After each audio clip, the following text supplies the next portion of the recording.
এজন বৰদেউতাৰ হুকুম আমি মানিবই লাগিব। ৰাষ্ট্ৰহত তই পলাই কথা দিবি। এই চাউল ধান বনোৱাই পূবে পশ্চিমে উত্তৰে দক্ষিণে চাৰিওদিশে সৃষ্টি কৰিছে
জানো দীঘল নেই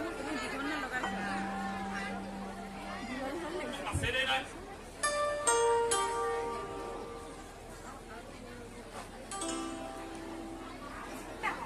আগতে নকওঁ মনত পৰা নাই এজনী এই কবি গছনি কিয় ভয়ৰ বই গদাপানী কো আপোনাৰ কথা মই শুনিছোঁ গোবৰ ৰজাৰ পুত্ৰ বই ৰজাঘৰীয়া কথাবোৰ মাদুৰী চহৰৰ ৰাইজে শুনিছে চাগে আজি অত বছৰ ধৰি ৰাজধানীত শাসনৰ নামত যে অত্যাচাৰ চলিছে এই কথা মই পিতাদেউৰ মুখেৰে নুশুনা নহয় কিন্তু ইমান মুকলিমূৰীয়াকৈ ঘূৰাটো উচিত হৈছে জানো ডাঙৰীয়া সেয়েহে চুবুৰীয়াৰ মতামত জানিবৰ বাবে আজি দুদিনমানৰ পৰা কেইবাখনো ঠাই ঘূৰি ফুৰিছে খোৱা লোৱাত জানো অসুবিধা হোৱা নাই কিবা এটা কৰিবলৈ জানো কিবা এটা ত্যাগ কৰিব নালাগিব সেয়েহে ভোকাতুৰ পেটৰ যন্ত্ৰণাকো সহ্য কৰি ৰাজ্যৰ আউলবোৰ কেনেকৈ মাৰিব পাৰো তাকেই চিন্তা কৰিছো বেয়া যদি নাপায় উদাইনিকা এসাঁজ খাই গ'লে অতিথিৰ জানো কিবা অসুবিধা হ'ব সঁচা কথা কবলৈ গ'লে কাহিনী পোৱাতেই খোৱা ভোক অনুভৱ নকৰাও নহয় তেনেহ'লে মই খোৱাৰ ব্যৱস্থা কৰোঁগৈ ভিতৰলৈ আহক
নিজকে বৰ অপৰাধী যেন লাগিছিল কিয়নো শাক পাচলি তেনেকৈ নাছিলে সেয়েহে বাৰীৰ কুমলীয়া কঠীয়া আনি শাক ৰান্ধি দিবি সঁচাকৈ কুমলীয়া কঠীয়াৰ শাক ইমান তৃপ্তিদায়ক হ'ব পাৰে বুলি মই ভবাই নাছিলো বাৰু বহু কথা পাতিলো এতিয়া পৰিচয়টো জানিব পাৰোনে পিতা মোৰ লাইথেপেনা বৰগোহাঁই 11 গৰাকী ভীয়ে 13 জনী বাই ভনী আৰু একুৰি 4 জন ককাই ভাইৰে আমাৰ পৰিয়ালটো এটি বৰ ডাঙৰ পৰিয়াল মোৰ নাম জয়মতী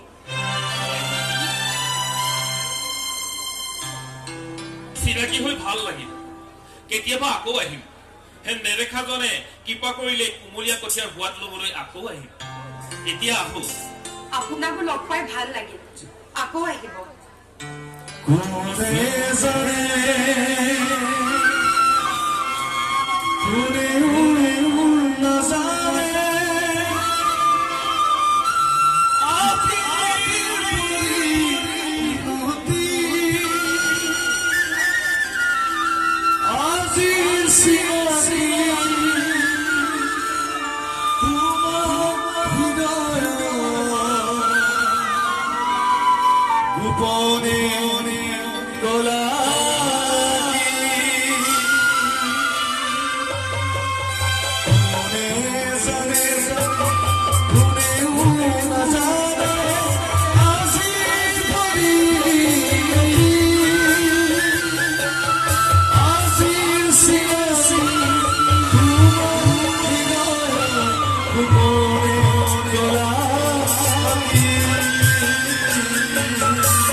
ধৰিব পাৰিব জানো?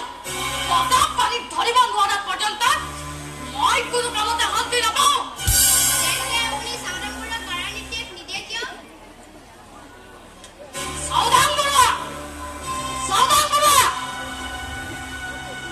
স্বৰ্গদেউ সেৱা গ্ৰহণ কৰিব।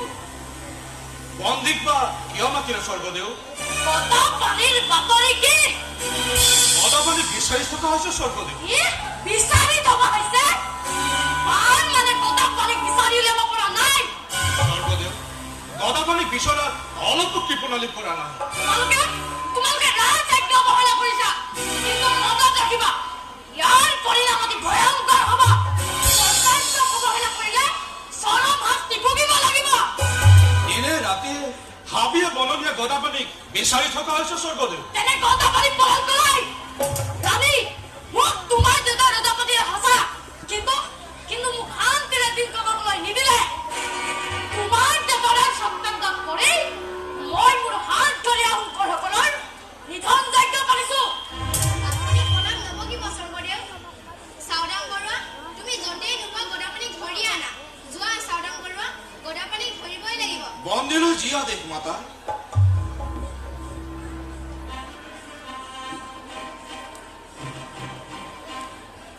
আপুনিও কৈ থাকক স্বৰ্গদেউ।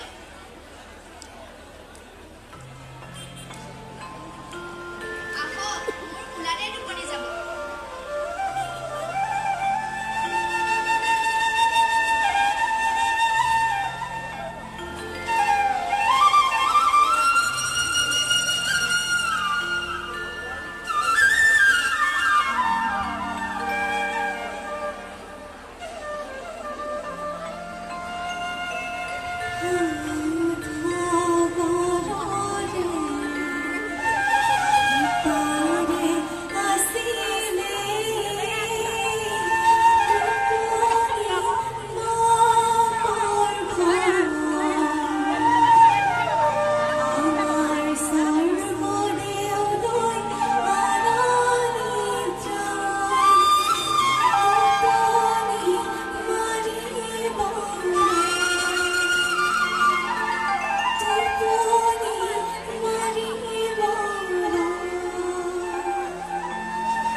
আপোনাক স্বামী হিচাপে গ্ৰহণ কৰিলো। দেশ আৰু জাতিৰ বাবে নিজকে তুচ্ছ কৰি হলেও পৰিয়ালৰ স্বাৰ্থক বিসৰ্জন দি আগবাঢ়ি যাব পাৰে, তাৰ বাবে এই হেন্দাংখন মই আপোনাৰ হাতত তুলি দিলো। বীৰ দৰ্পে যাতে সদায় নিস্বাৰ্থভাৱে আগবাঢ়ি যাব পাৰে তাৰ বাবে ফুৰাটাৰ ওচৰত প্ৰাৰ্থনা জনালোঁ। চাও ফুৰা চাও তৰা ফুৰা তৰা আজিকে আনিবা গলো চাও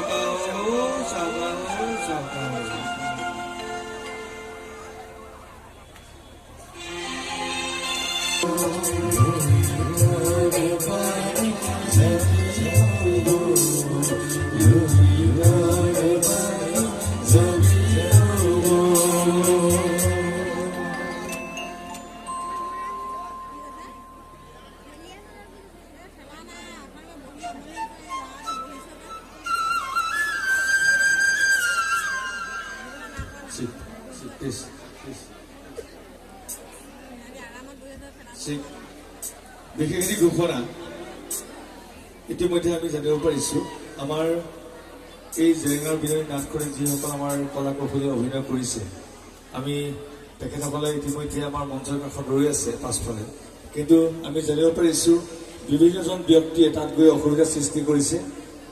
গতিকে আমি আপোনালোকে তাত গৈ আমনি নকৰিব, ফটো উঠোৱা যি আপোনালোকৰ ফটো উঠাবলৈ আছে পাছত উঠাব, তাত আমনি নকৰিব, অসুবিধা হৈছে। গতিকে আমাৰ উৎসৱ সমিতিৰ বিষয়ববীয়াসকলক আমি পাছফালে বিশেষকৈ অকণমান গুৰুত্ব দিবৰ কাৰণে অনুৰোধ জনাইছোঁ। অলপ অসুবিধাৰ সৃষ্টি হৈছে আৰু যিসকল আমাৰ নাটকত যিসকলে আমাৰ অভিনয় কৰিছে তাৰ বাহিৰে যদি কোনোবা আছে তাৰ পৰা অকণমান আঁতৰাই দিবৰ কাৰণে অনুৰোধ জনাওঁ। আপোনালোকে আগফালে আহক, নাটকখন উপভোগ কৰক। ধন্যবাদ।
উচিত হ'ব। দিনে ৰাতিয়ে গদাৰ চিন্তাই মোক অস্থিৰ কৰি তুলিছে। ৰাতি মোৰ টোপনি নাহে, অলপ টোপনি গলে কাল সৰ্পই খেদি আহে, অকণত কাল সৰ্প, পৃথকত সদা যন্ত্ৰ। ফুকন ডাঙৰীয়া, আপোনালোকে মোক ৰজা পাতি ৰং চাইছে নহয়? ৰং চোৱা নাই হৰিব দিয়কচোন। আপোনাৰ শিক্ষাখন নিষ্ঠন কৰিবলৈহে সাতখৰীয়া আহোমৰ কোঁৱৰসকলক সংগঠিত কৰাৰ আদেশ দিছো।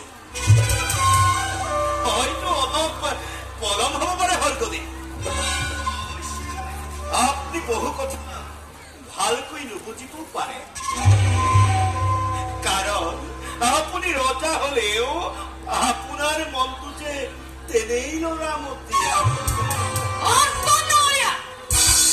আপুনি লৰামতীয়া বুলি মোক বহুবাৰ অপমান কৰি আহিছে।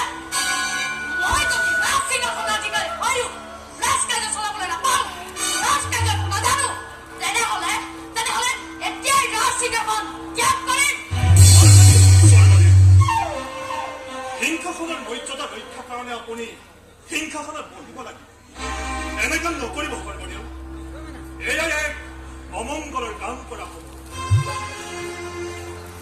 সৰ্বদেউ, আপোনাক বহক বুলি কৈছো নহয় সিংহাসনত বহক এয়া মোৰ আদেশ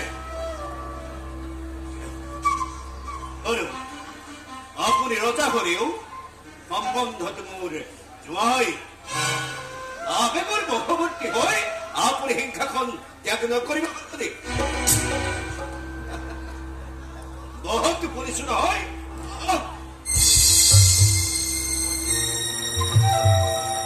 কিন্তু মই যে ৰাজকাৰ্য নাজানো বৰগোহাঁই ডাঙৰীয়া আজি মই মোৰ ভাই হত্যা কৰি ৰাজ সিংহাসনত বহিছো তেনেহলে ৰাজ সিংহাসনৰ মূল্য এয়াই নেকি বৰগোহাঁই ডাঙৰীয়া মই বাৰু চুকাফাৰ পবিত্ৰ সিংহাসনত পবিত্ৰ ভূমিক কলুষিত কৰা নাই নে স্বৰ্গদেউ মিছতে প্ৰলাপ নবকিব আজি স্বৰ্গদেউৰ মনটো ভাল নহয় যে অলপ মনোৰঞ্জনৰ ব্যৱস্থা কৰিলে কেনে হয় বৰগোহাঁই ডাঙৰীয়া তেজৰ তোমাৰ কাপোৰ খেলাটো উচিত কাম হ'ব জানো বৰফুকন ডাঙৰীয়া বৰগোহাঁই ডাঙৰীয়া অৱশ্যে এয়া যেতিয়া বৰফুকনৰ নিৰ্দেশ ই নিশ্চয় ভালেই হ'ব তেন্তে তাকে কৰা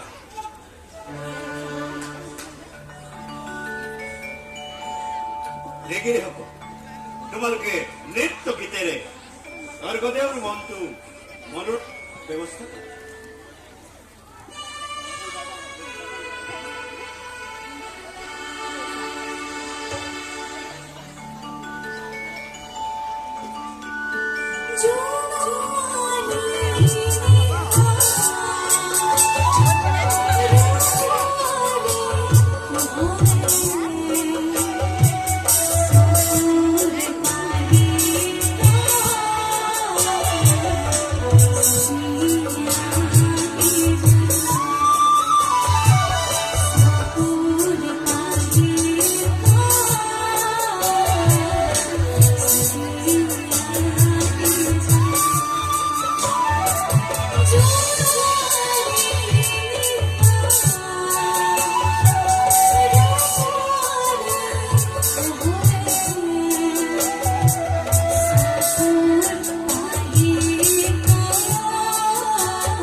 স্বৰ্গদেউৰ অনুমতি সাপেক্ষে গদাৰ বাতৰি সুধিবৰ বাবে জয়মতীকে ৰাজচৰালৈ আনিলে কেনে হয় বৰগোহাঁই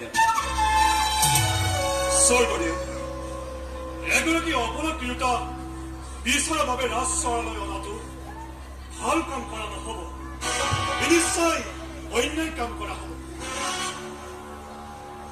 আনে নাজানিলেও গদাৰ বাতৰি জয়মতীয়ে নিশ্চয় জানে গতিকে গদাপানী কলৈ গৈছে জয়মতীয়ে নিশ্চয় জানে আৰু জয়মতীৰ মুখৰ পৰাই গদাৰ বাতৰি উলিয়াব পৰা হ'ব স্বৰ্গদেউ কোনোবা পুৰুষে যদি ৰাজদৰবাৰত অন্যায় কৰিছে তেন্তে সেইজনৰ ওপৰত বিচাৰ হোৱাটো প্ৰত্যেকৰে কাম্য কিন্তু গিৰিয়েক অপৰাধক ঘৈণীয়েকক ৰাজচৰালৈ অনাটো গাঁও পুৰুষৰ কাম নহ'বনে আনকি আহোম ৰাজ্যৰ ৰজাৰ বাবে ৰাজ বিষয়াৰ বাবে অতি দুৰ্ভাগ্য আৰু লজ্জাজনক বিষয় হ'ব বৰগোহাঁই ডাঙৰীয়া গদাৰ বাবে আজি স্বৰ্গদেউৰ বিপদাপন্ন অৱস্থা এনেস্থলত জয়াকাৰে তাৰ বাতৰি হোৱাটো সোধাটো কোনো অন্যায় কাম হ'ব নোৱাৰে গতিকে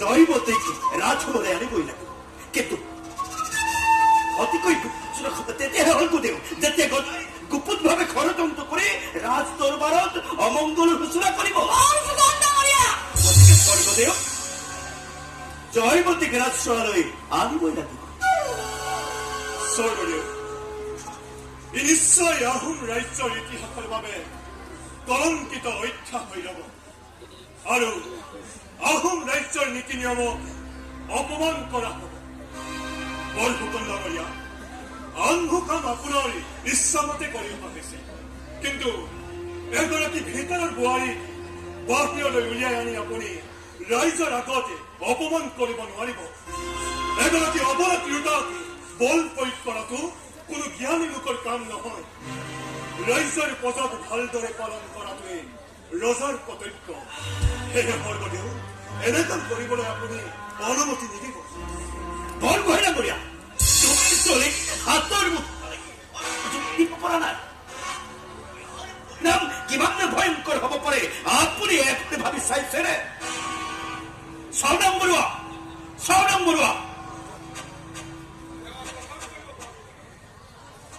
বৰুৱা গদাপানী কৰিবৰ বাবে এটি আৰু এজন চাওদাং নিয়োগ কৰা কাপি পদ বৰপথ পাহাৰ পিতকৈ বিচাৰি হলেও গদাপানীক ধৰিবই লাগিব যি গদাই আজি গোটেই আহোম ৰাজ্য অস্থিৰ কৰি তুলিছে এই গদাক যিকোনো প্ৰকাৰে ধৰিব লাগিব ই ক'ত পলাই পাৰিব যি আদেশ বৰফুকন নাথাকে আৰু শুন কালিলৈ ভিতৰত জয়মতীক ৰাজচৰালৈ আনিব লাগিব গিৰিয়েক কলৈ গৈছে জয়মতীয়ে নিশ্চয় জানে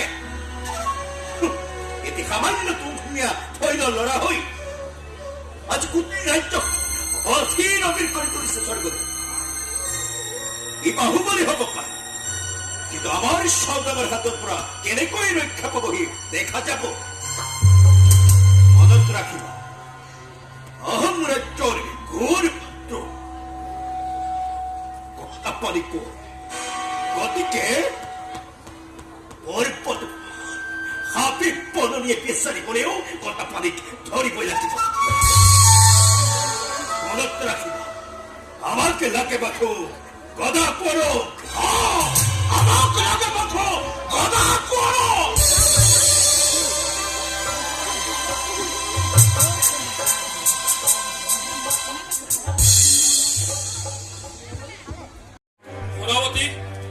সোণাৱতী ৰাতি পুৱাবলৈ আৰু বেছি পৰ নাই এই সময়ত গলে চাওদাঙৰ চকুত ধূলি দিব পাৰিম মই আহো সোণাৱতী আত্মৰক্ষা কৰিবলৈ হলে ৰাতিক দিন আৰু দিনক ৰাতি কৰিবই লাগিব মই বাধা নিদো মাথো নিজকে বচাই ৰাখিব মই আহো সোণাৱতী ভাল নালাগে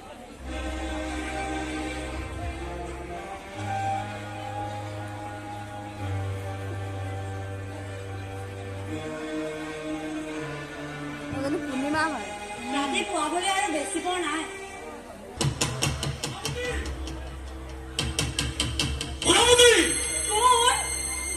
কোন সোণাৱতী আমি চাওদাং আহিছো ইমান ৰাতি মই দুৱাৰ খুলি দিব নোৱাৰো ঘৰত পুৰুষ মানুহ বুলিবলৈ কোনোৱেই নাই দুৱাৰ খোলা বুলি কৈছো না সোণাৱতী দুৱাৰ খোলা নহলে আমি দুৱাৰ ভাঙি সোমাই যাম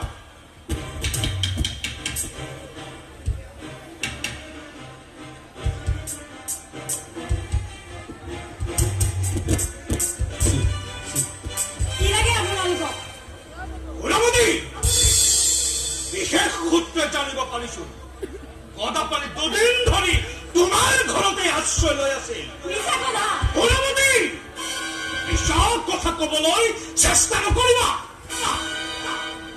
আপোনালোকক কোনোবাই মিছা বাতৰি দিছে আজি এইখন ঘৰত মোৰ বাহিৰে কোনোৱেই নাই মই অকলে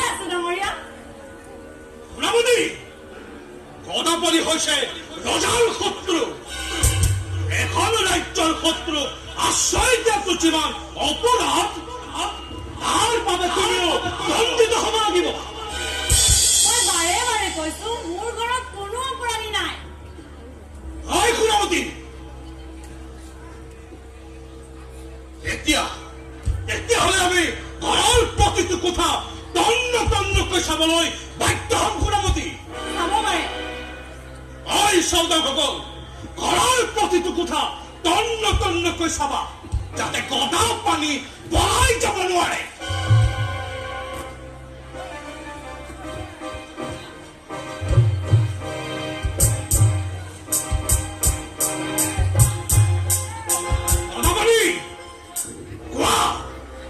গদাপানী তোমাৰ ঘৰৰ পৰা কেতিয়া ওলাই গৈছে? সঁচা কথা কোৱা, নহলে এই চাবুকেৰে পিটি পিটি তোমাৰ কাণ মঙ এৰুৱাই পেলাম। মই আৰু কি ক'বলৈ আছে? গাৰ ৰঙ বখলা বখলা এৰুৱাই দিয়াটোৱে তোমালোকৰ উদ্দেশ্য নেকি? ৰজা ঘৰৰ সন্তান হলা বুলি তোমালোকে কি নিজৰ বিবেক বুদ্ধি বিসৰ্জন দিছা? যদি দেশত কুৱাখনেই চলিছে তাতে এচাম প্ৰজাই বিদ্ৰোহ কৰিছে কিয়? গণমণি ৰাজ জুই আছে কিয়? পাৰিবা? উত্তৰ দিব পাৰিবা? গুণৱতী, পলম নকৰিবা। গদাপানী ক'ত গ'ল কোৱা?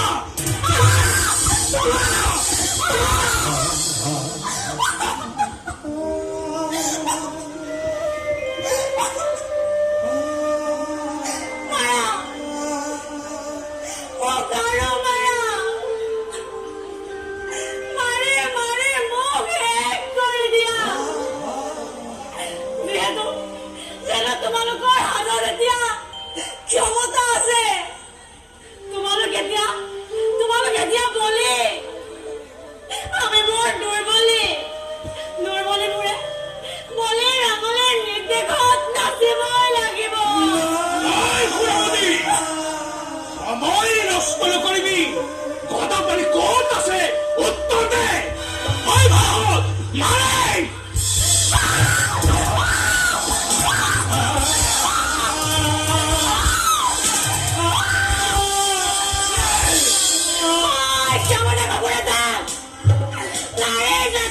অত্যাচাৰ কৰি আমাৰ বুঢ়াজীত কলংকৰ দাগ বহাবলৈ আহিছ। কেৱল তোমালোকে ৰাজ্যৰ প্ৰজাক অত্যাচাৰ কৰিবলৈকে হেংদামৰ ব্যৱহাৰ কৰিছা নেকি? এই হেংদামখনত আমাৰ গৌৰৱ জড়িত হৈ আছে জানা? অথচ অপৰাধীৰ তাৰ ওপৰত অত্যাচাৰ কৰি এই গৌৰৱ ম্লান কৰিব বিচাৰিছা নহয়?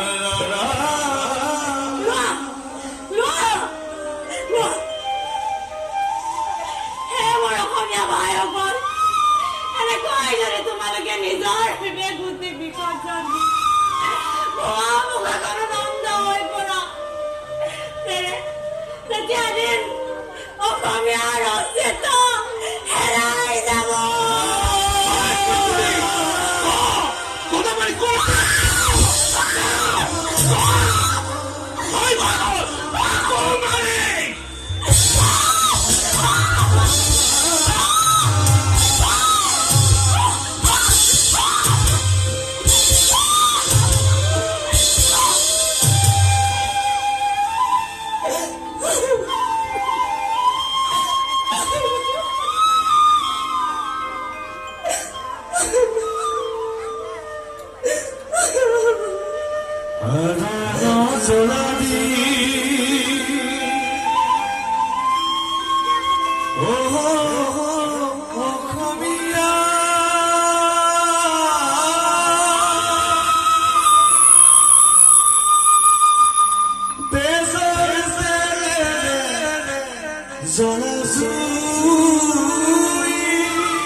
স্বজাতি তেজেৰে ফাকুনে খেলিবি ইতিহাস নাথাকে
আমিও কাম নহয় বাপাকে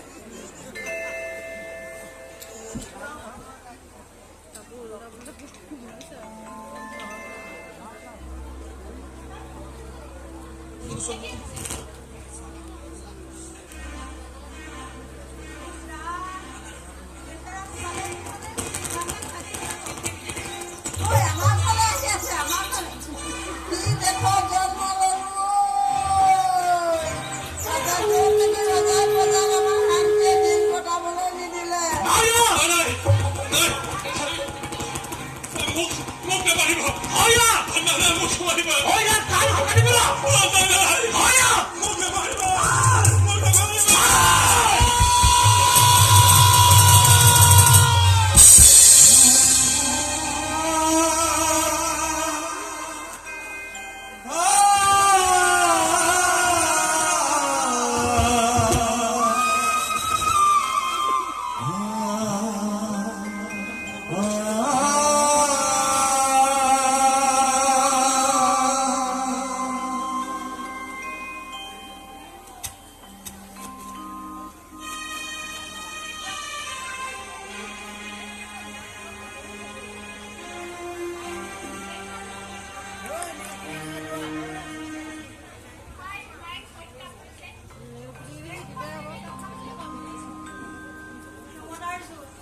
দুৰ্বলীৰ ওপৰত বলিৰ অত্যাচাৰ এইদৰে বাৰু আহোম ৰজাই কিমান দিন সিংহাসন ৰক্ষা কৰিব এনেবোৰ ৰজাই এদিন আহোমৰ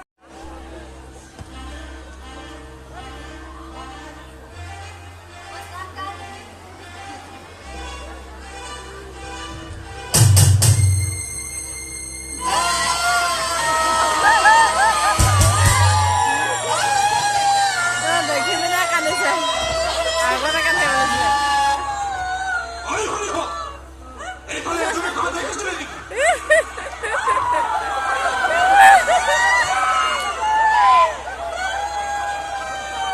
জমনিতে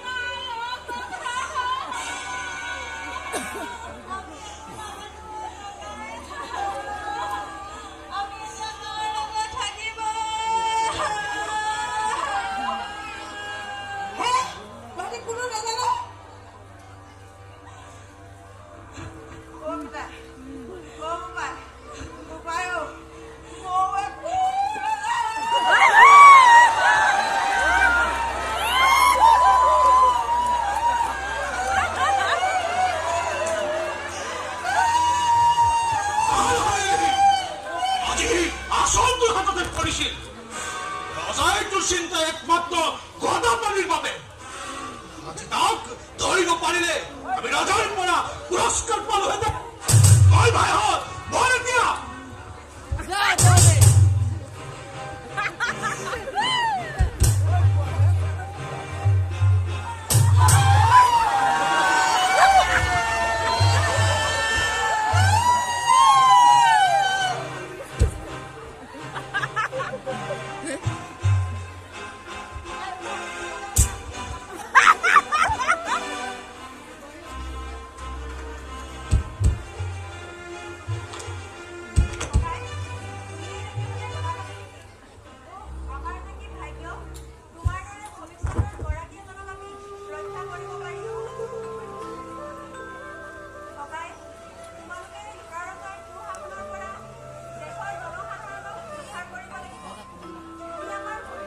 লাগিছিলে অকণমান এক্টিং নাজানা যিটো কথা আপুনি মজা এক্টিং কৰে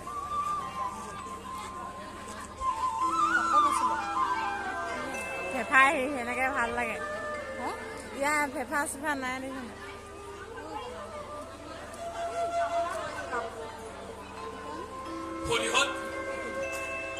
মই তুমখুমীয়া ফৈলৰ গদাপাণি কোঁৱৰে তোমালোকৰ কথা মনত ৰাখিম কিন্তু এতিয়া যে মই মিছা অপমানেৰে ৰাজদ্ৰোহত লিপ্ত হৈছো মই ৰজাৰ চকুত অপৰাধী ভনীহঁত তথাপিও মানৱতাৰ খাতিৰত কৃতজ্ঞতাৰ মেৰপাকেৰে তোমালোকক বান্ধি ৰাখিবলৈ চেষ্টা কৰিম মই ভনীহঁত মই আহো এতিয়া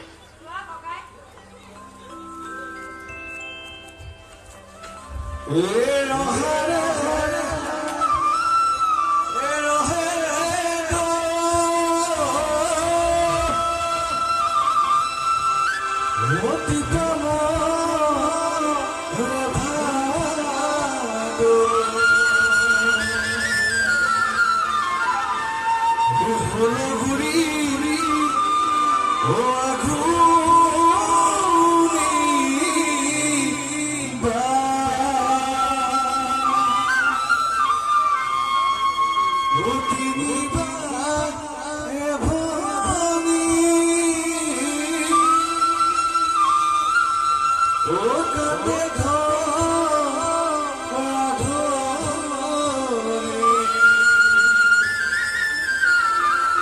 এখন